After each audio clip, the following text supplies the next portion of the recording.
This is where EOS thinking quietly shines. When the system does the heavy lifting, truth becomes normal, not dramatic.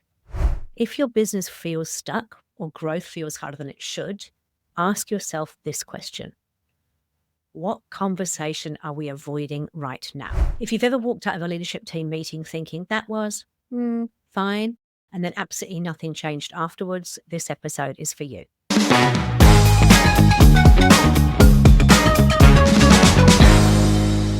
Hello and welcome to another episode of Better Business, Better Life. I'm your host, Debra Chantry-Taylor, and I'm passionate about helping owners and their leadership teams create a better life by creating a better business. I am an EOS implementer, family business advisor, and just somebody who loves having frameworks and tools that are simple and pragmatic to make things easier. So in my last couple of podcast episodes, I've talked about the science of scaling, and I've talked about some of the things you need to do if you genuinely want to scale your business. I've also talked about the fact that you can be bigger and better. But today I'm going to go even deeper on this, and I'm going to talk about why leadership teams avoid the very conversations that would unlock growth. Or in other words, how to stop being so polite and start being effective. So let's get honest. Let's talk about the thing that everyone knows is there but pretends not to see. If you've ever walked out of a leadership team meeting thinking that was fine, and then absolutely nothing changed afterwards, this episode is for you. Because most leadership teams are very good at talking. They're just very bad at saying the one thing that actually matters. And not because they don't know it, because saying it feels uncomfortable. But let's be truthful here. Growth does not happen without discomfort. So the real conversations that get avoided. Leadership teams don't avoid hard conversations because they're weak. They avoid them because they're human. Because hard conversations trigger things like fear of conflict, fear of being disliked, fear of damaging relationships, and fear of opening something that they can't close. And the longer people have worked together, the stronger those fears get, especially in businesses with long history, shared ownership, or family involvement. That's the Harvard three-circle family business model quietly in the room. Business, ownership, and family, whether it's acknowledged or not. So leaders choose harmony over honesty. And as a consequence, growth quietly stalls.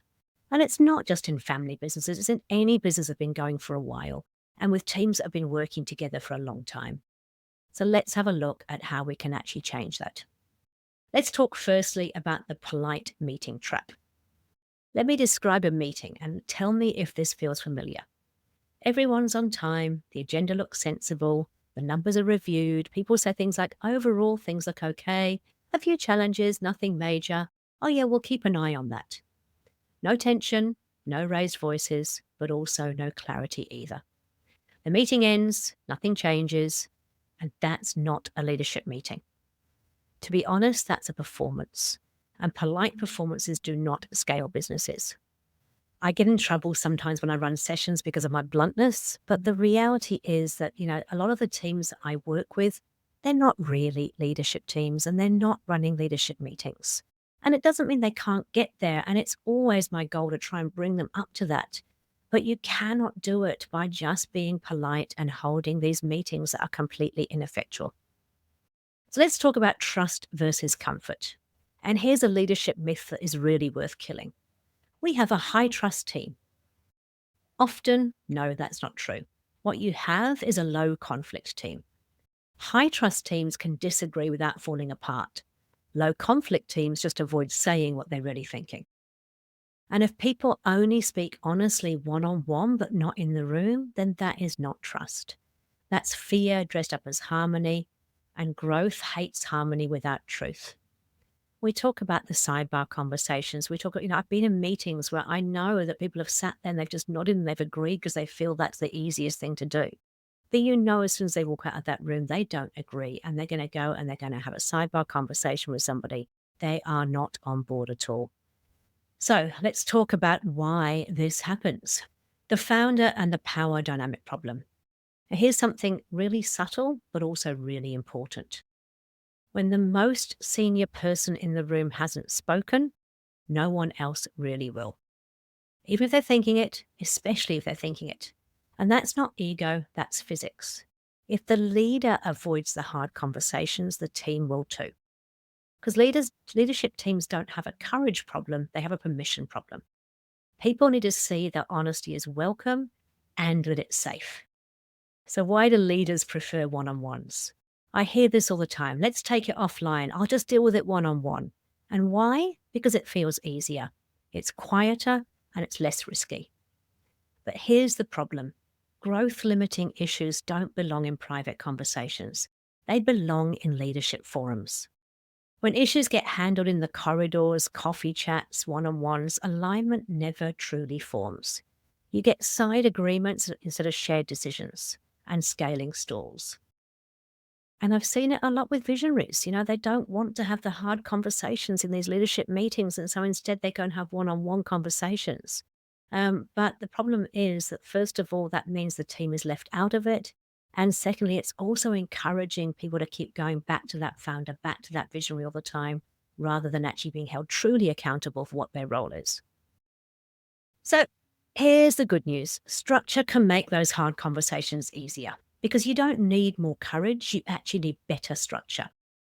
And hard conversations are easier when issues are separated from people, when data is objective, when roles are clear, and when priorities are absolutely explicit. And this is where EOS thinking quietly shines.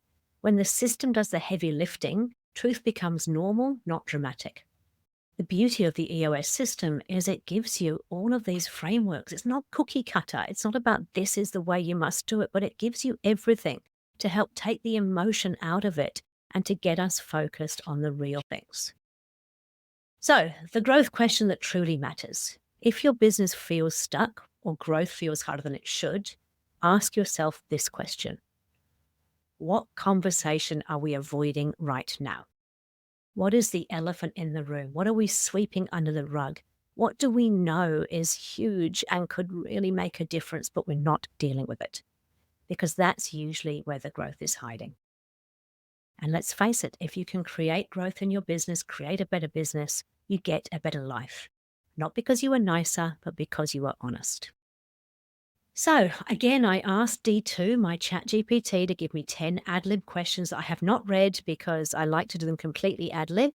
And so I'm going to go through those 10 questions here now, and I'm just going to answer as things come to my head. If you've been listening to our podcast for a while, you know that I think fast, act fast. I'm not giving you theoretical or academic answers here. I'm just sharing with you what I actually know to be true based on my years and years of experience and working with lots of different teams. So let's start with question number 1. What's the most common conversation leadership teams avoid? I'm not sure there's a most common conversation. I think in general, it goes back to what I said just earlier in the podcast, is that because they haven't been given permission to be really open, honest, and vulnerable, nobody feels comfortable doing it. And I think this is where visionaries tend to let the team down.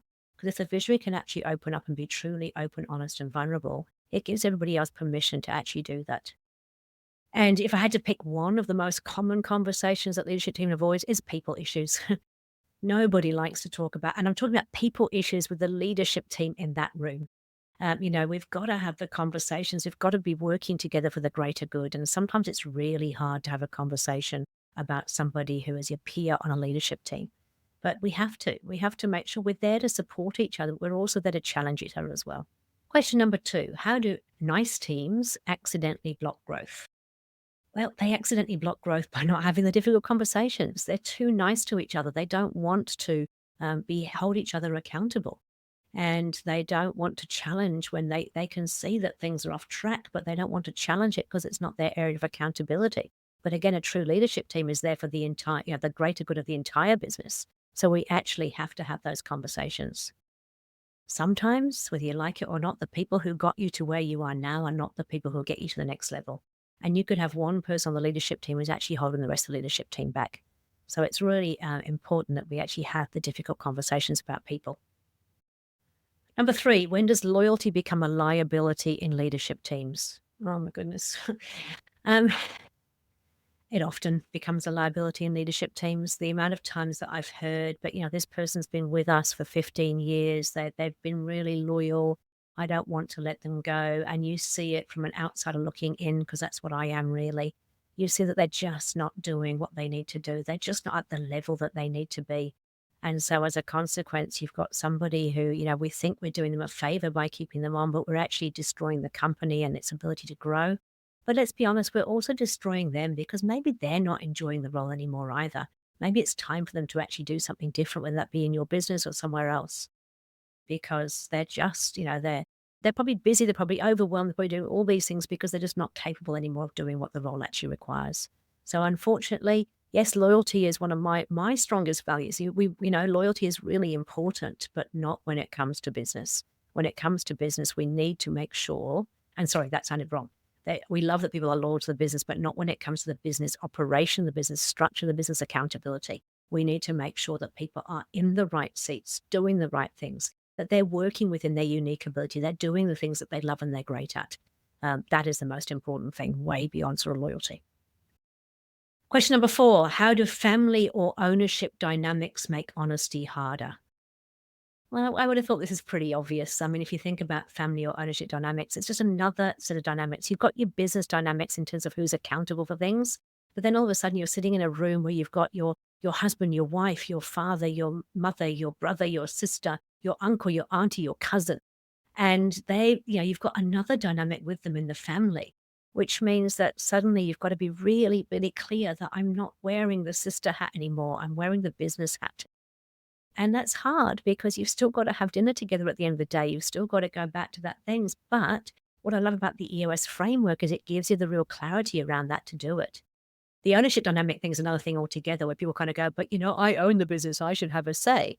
Well, yes, you have a say in the owner's box in terms of the long-term strategy of the business. But in terms of the day-to-day running, we've got to give people full accountability in the leadership team to run their department. And if you don't give them full accountability and you keep coming in with the ownership card, then you're going to prevent and hamper growth in the business. It's that simple. Number 5, what's the real cost of polite meetings?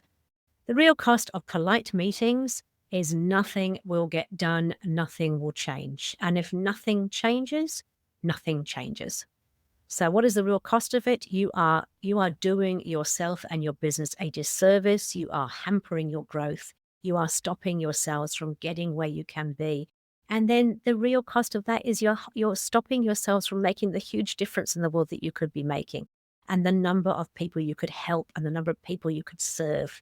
So, you might think it's just about being polite, but in actual fact, you're ripping off the world. You're not letting them get on with, what you're not letting everybody get on with what needs to be done for us to truly add the most value in the world. Number 6, how does a CEO or founder set the tone for truth? They've got to be leading it. They've got to be open, honest, and vulnerable themselves. They've got to be prepared to have the difficult conversations because the rest of the team is looking for permission, not in terms of asking, is it okay? They want to see it's a trusting, open, honest, and safe environment. And so as a CEO or the founder, you've got to show them that it is a safe environment and they can be open, honest, and vulnerable. Number 7, why do leaders prefer one-on-ones over team conversations? Well, because it's hard. It's hard to bring these things up in a team environment. It absolutely is. It's so much nicer, so much kinder to do it in a one-on-one environment, but it's not really. It's not kinder at all. In fact, it's doing a disservice. So that's why it's done. It's easier. It feels a whole lot easier to do, but it is not gaining alignment with the team. You have to have the conversation with the team so everybody's on the same page. So we all know what's going on. We all know what the boundaries are. We're all supporting each other to achieve. Number 8, what structures make hard conversations safer? This just comes down to our accountability chart, having a really clear understanding about who is accountable for what, and then the things that tie into that. What do they have in terms of financial delegated authority? What decisions are they able to make? What are they truly accountable for? Because then you can have the hard conversation. If they know what they're accountable for, they know what their scorecard measurables are, they know what their rocks and their priorities are, they know what systems and processes they are accountable for because of that accountability chart, then we've got the boundaries, we've got the rules of the game. I talk about the rules of the game all the time. We know how to play, we know how to win. Now you know what those rules are. That's going to make the hard conversations safer. Because suddenly it's not about emotion, it's not about people. It's about, hey, We agreed these were the outcomes that we needed, so why haven't we got there? We agreed that this is the system and the process we're supposed to follow, so why aren't we doing it? We agreed that these were the rocks or the priorities for the quarter that we had to do, so why haven't we done them? So all of this structure in the EOS frameworks makes these hard conversations safer and it makes them less emotional. Number 9, how do you stop issues being talked about around the room instead of in it? Well, I know how I do it. I do it by making it the rule. There is to be no sidebar conversations. Every conversation gets held in the room. And if you catch somebody having a conversation outside of that room, you bring it to their attention. You hold them accountable. You tell them this is not how we do things around here. You bring it into the meeting. And then you ask the question. You say, hey, look, are you going to tell them or am I? Because if you don't bring it to the leadership team meeting, then I'm going to do it myself. Always a great question to ask, gets people thinking about, okay, I think I probably should do this and take accountability myself. Number 10, last question. What's the one question every leadership team should ask regularly? I don't know if it's one question, but the one thing that I find is really helpful every once in a while is for the entire leadership team to actually go through the people analyzer on themselves and the rest of the team sitting around the leadership team table. I find that it is a real eye-opener, both personally and for the team, to actually go, is this person living by our core values? If they're, a plus minus or a minus, why is that? And do they actually genuinely GWC the role? Do they get it? Do they want it? Do they have the capacity?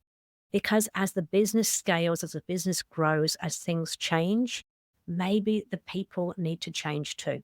And so having a good, honest reflection and conversation about whether or not you're still the right person. Do you still get the role as it now exists? Do you genuinely still want it? And do you have the capacity or capability to actually do it? And if there's a no on any of those, you've got to have that conversation. That's the elephant in the room. The leadership team who got you to a certain stage may not get you to the next stage. And that's what you should be asking yourself regularly. Right. Gosh, it's always interesting having those thrown at me, but hopefully that has been helpful. If you're needing some help with some of this stuff, it is difficult conversations. I mean, I don't enjoy having them. I'll often say I'd much rather stick my head down a toilet than have this conversation with you, but I need to for the greater good of the business. But it is something that I have done a lot of work on over the years, and I've worked with a lot of businesses over my 6 years as an EOS implementer, my 20 years as a coach, and my 30 plus years running businesses. I've had to learn about this stuff. So if you need some help, please reach out. I would be happy to help. My email is debra@businessaction.com.au or debra@businessaction.co.nz. I'm here to help you create a better business so you can have a better life. Hope you've enjoyed the show. Look forward to seeing you again soon.